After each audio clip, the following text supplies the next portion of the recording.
And that's what financial planning is all about. How do we optimize our limited resources amongst unlimited possibilities?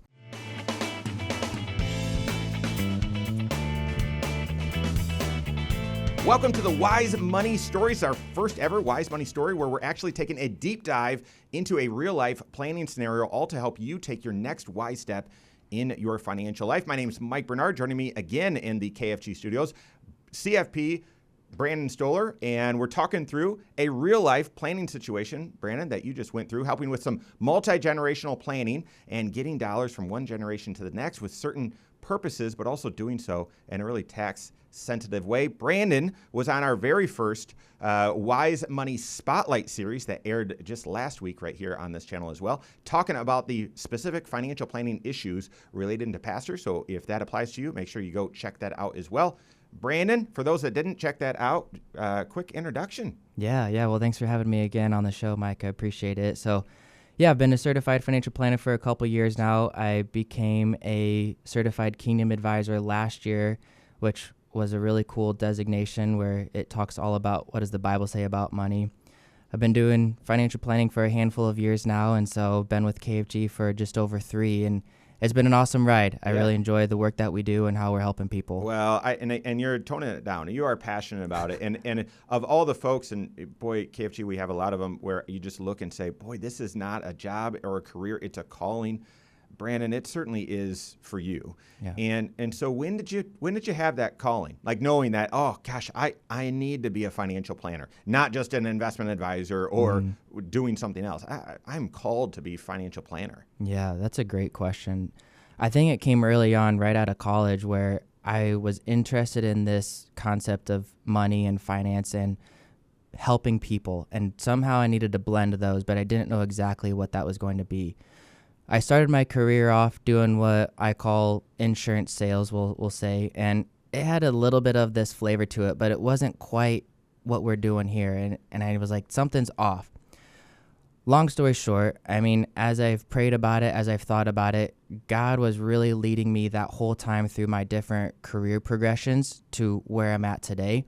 But it was right after that first job where it was a little bit of a taste of this, but it was specifically focused on just one area, not the full picture. And so from then on, it was, how do I do this from a bigger perspective? How do I see more than just somebody's insurance piece of the pie? Yeah. And so who better to ask this sort of follow-up question? I mean, we were talking about this before we started recording. The difference between a financial planner and just a financial advisor or investment advisor. How would you explain the difference, if you could, in 3 words or less? No, I'm just kidding. That's going to be, it's nuanced and very difficult. But right, I mean, you had a glimpse of the financial world and how to help people and sort of maybe even had the perspective, I'm a financial advisor. But now that you've sort of not seen the light, but as a CFP, you can look and say, oh, I was actually just addressing one area, and I actually wasn't even considering the other areas at all. Yeah. So how would you explain the difference? Yeah, well, financial planner,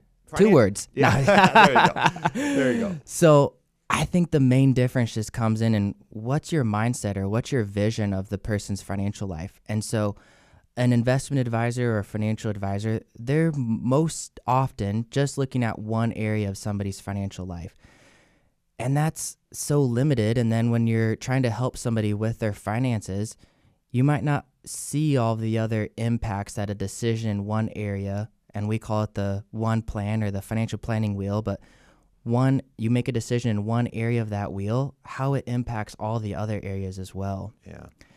And then when you become a certified financial planner and you see all of these areas and how they fit together, and we train our minds to work that way, but now once you've seen it, and it is kind of seeing the light a little bit, your mind just explodes with ideas of, well, if I make a decision in this area, it also impacts that area over there.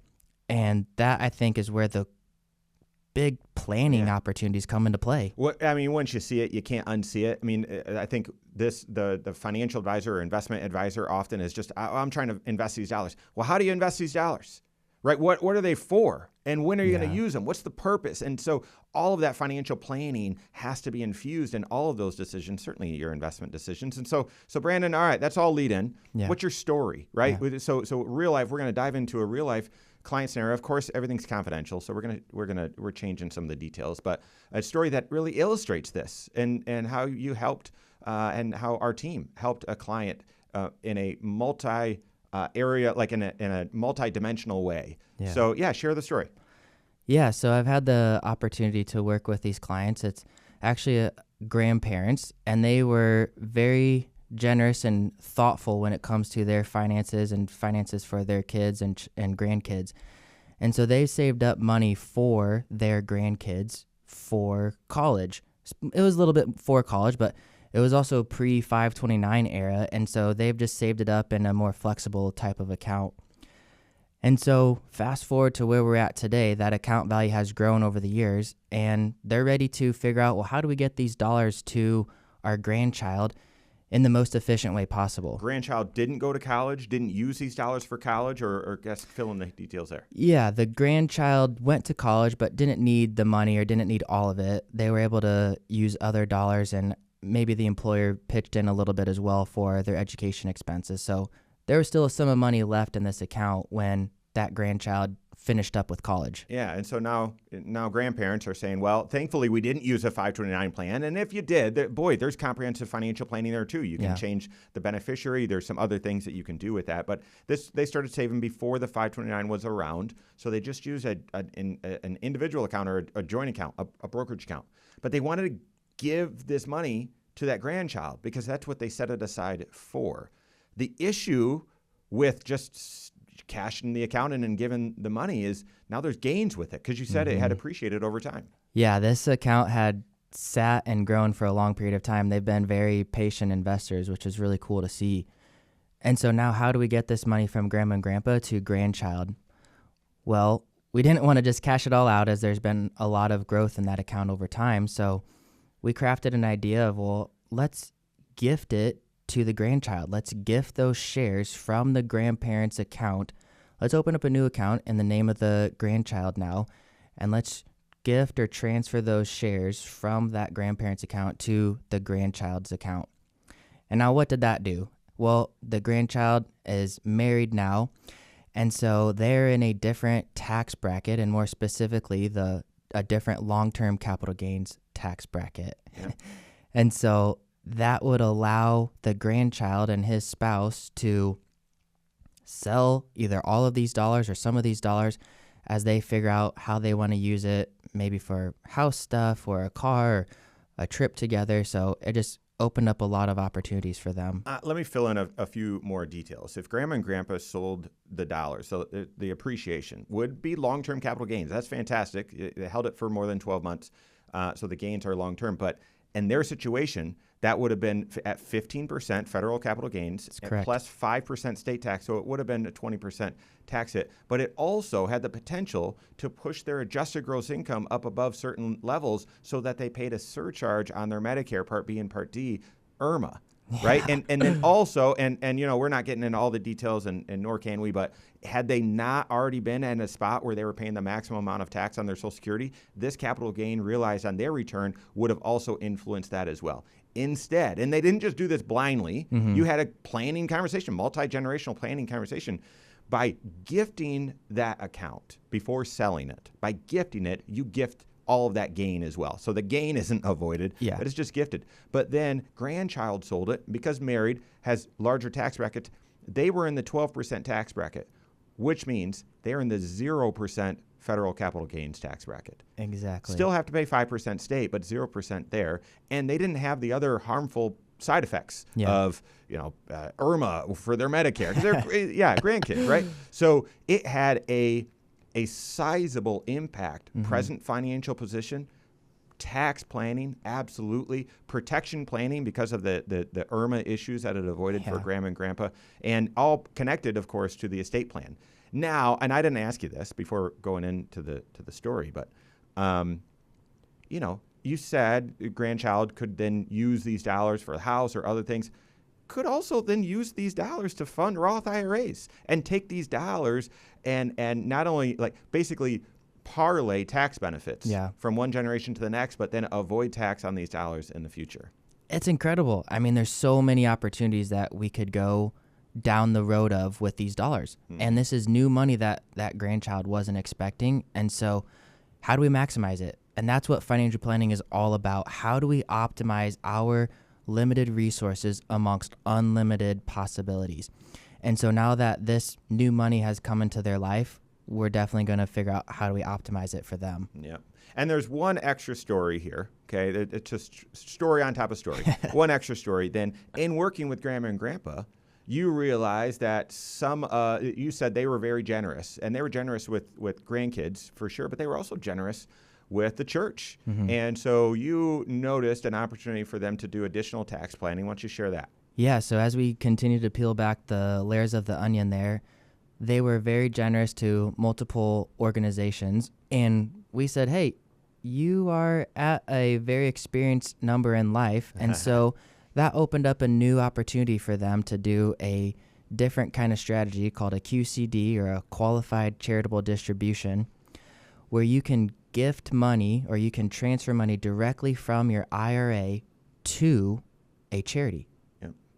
And you don't pay tax on that. It doesn't land on your tax return. Isn't that crazy? Yeah. But what they were doing is they were withdrawing the dollars, and then they were donating to the church every single week in the offering or every single month, however they were doing it. And so the cash flow was the net same. They just weren't getting the tax benefit.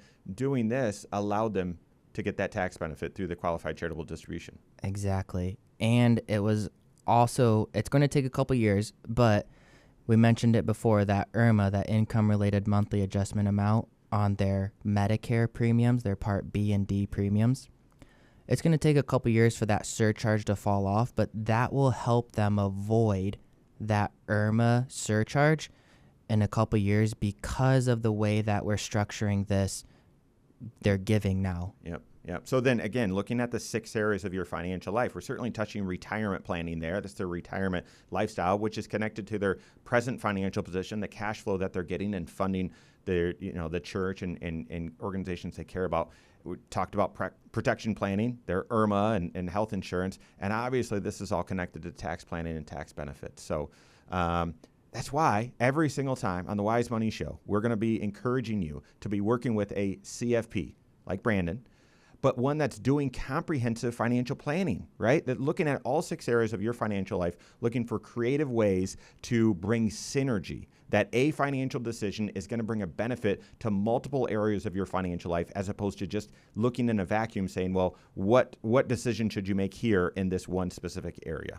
Yeah, you got to be looking at all the different areas of your financial life. And that's what we were able to do with this situation. And that's what we do with clients on a day-to-day basis, where a lot of the value that we bring might be intangible, where you might not be able to point exactly to a number and say, hey, we saved you this or we earned you that, but you're going to sleep well at night, or you're going to know that your spouse is taken care of. If something were to happen to you unexpectedly, they will know where to go to their certified financial planner. Yep. Clarity, confidence, and creativity. That's what your CFP should be offering. So doing that multi-generational planning, doing that advanced proactive tax planning, looking at all 6 areas of your financial life. Work with your certified financial planner on that. If you don't have a CFP on your team, you can contact Brandon or one on our team. You can find us online, Korhorn.com. That's Korhorn with a K. WiseMoneyShow.com. You can find us there as well, or give us a call, 574-247-5898. All right, there you have it. Go out and take your next wise step in your financial life.